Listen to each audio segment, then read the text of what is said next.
Do we go back to me? I can't remember what we do. So, in the event of a punt, I go to a 9? If a punt, then it's back to you. So I think so we don't get too crazy. Yeah, so too far ahead of each other. Exactly. So what's your 9, sir? Number 9. Listen, now this is, a lot of you are going to click out of this video right now. You know what I mean? This is, to me, because if you haven't seen this movie, you're gonna shit all over me. You know what I mean? Like, the world has shit all over this movie.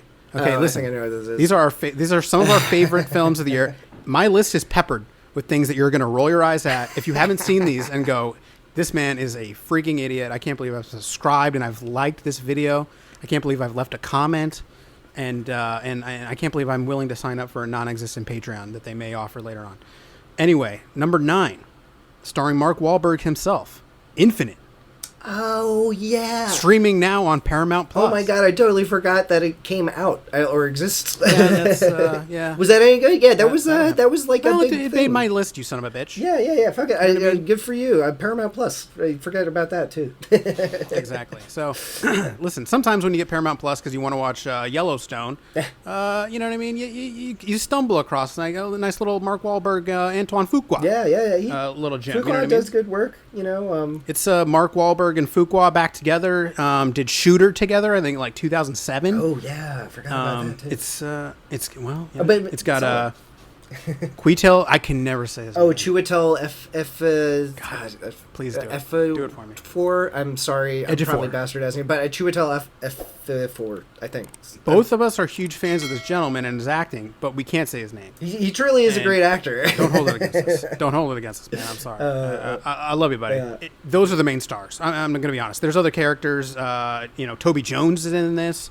Jason Mantzoukas is in this. Hold the phone. So the one thing is, I didn't actually see all of it, but this movie, just from the premise alone, kind of sounded similar to that Charlize Theron movie that came out last year. It is similar, but it's better. Also had Chiwetel Ejiofor in it, yes, which is weird. Does he play the same role pretty much? No, well, sort of. Yeah, he's the villain in both. He always plays the bad guy in everything. Why? I don't know. He's a good bad guy. Well, he was. Was he a villain in Lockdown with? No. Actually, I don't know. That was a change of pace, but yeah. Well, there you go. But he's in a Renaissance period where he's playing in these weird kind of action thriller, immortal person movies recently. But anyway, so this is what that movie was called, The Old Guard, right? Yes. With and it was a comic book that they made, and I didn't like it. I didn't hate it. It was just something that happened where I was confused that it happened. I watched the first 20 minutes when I was drunk on Netflix, and then I fell asleep, so I can't really honestly say one way or another. But I did remember seeing him in it. Listen, here's the premise, okay? Mark Wahlberg plays a man who is having a whole lot of life problems. He's always had life problems.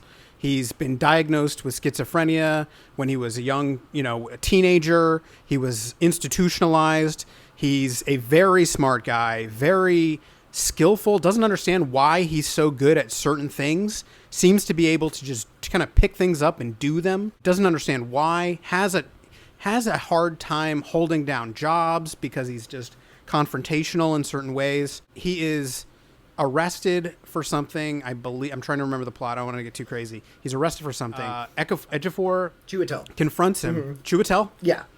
He kind of comes in, he's interrogating him, and he hands him a basket of stuff and says, which of these is yours? And he's like, none of these are mine. None of these are mine, my man. You know what I mean? He's like, no, these are, which one of these items? And he basically is playing Russian roulette with him, and he's trying to get him exasperated and getting him to remember which of these items is his. And he finally picks one, which is, 1,000-year-old leather slingshot or something. And the whole premise is like, oh, you're is he King David or whatever? No. Okay. No. Okay. So there is a group of them that are basically, they're called infinites, which, believe me, I don't love the term. But listen, man, don't judge me. This movie had incredible, just things that themes about immortality, themes about reincarnation. I got a lot of Highlander vibes and stuff that I just enjoy. You know what I mean? So basically, Mark Wahlberg is one of a group of people that are just constantly they're living a life, they're dying, and they're reborn. And the other ones are always basically just trying to find and reconnect with their friends so that they can further causes as like a weird like Illuminati almost. Okay. Like, you know, so there's a good band and an evil band, and one of the, you know, the bad guys are basically trying to destroy all life on planet Earth because they don't want to be they just don't want to live anymore. There's no way for them to kill themselves. Suicide doesn't work. You're just born into a baby halfway across the world. You know, one lifetime you're born in Malibu as some white kid, and then you die, and then boom, you're born as some African kid digging up diamonds in the Congo. You know, you're just constantly so everyone has to kind of hunt you down and find you somehow. And it was just a very interesting kind of idea about finding, and it shows a bunch of different timelines of one character. It's kind of like Altered Carbon, right? Okay. Where you're kind of like, you're watching it as, you know, as this character is played by this actor, and then they do a flashback where he's played by a Doctor different... Who transition into another actor playing the same character or whatever. Right. Yeah. So, I mean, to me, it was just a very interesting premise. It's based on a book. The Reincarnationist Papers, never read it. It came out, I want to say 2009-ish or something. The guy basically...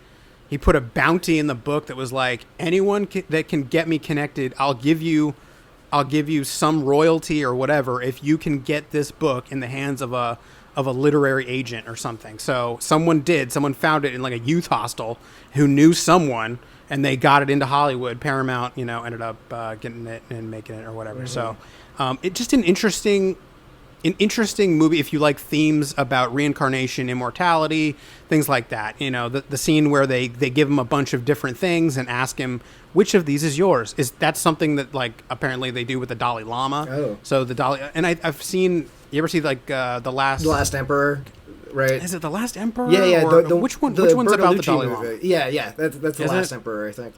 Okay. Or, you know, 7 Years in Tibet, maybe? I have no idea. I can't remember. That's another one.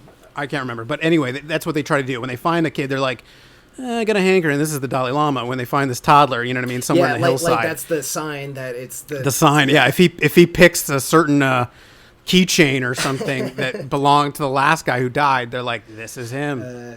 He's back. Welcome back, sir.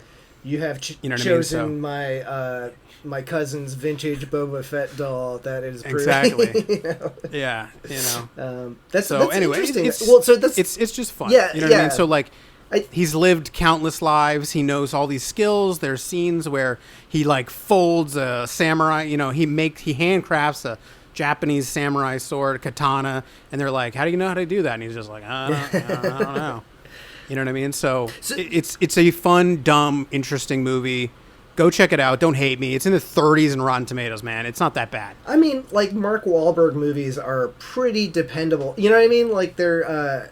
It's like, it can't be that bad. Right. You know what I mean? Yeah. And you know what I mean? Same thing. Once again... I say that as I think about him being in, like, the last couple Transformers movies. Well, exactly. I'll take him doing that over... Or what was it? Like, Deepwater Horizon or any of those movies over another Transformers movie a million times, you know? Absolutely. And especially showing up on, like, something like Paramount Plus. Like, that is exactly the type of place that you want to see that. Because I think I have even though I hate to say it, I have a, like, lesser degree of judgment if it's some shit that pops up on something I'm subscribed to anyways. And it's, sure. You know, I feel like that actually makes me a little bit more open to things that I might be more snooty about normally. You know what I mean? So, yeah. I totally agree.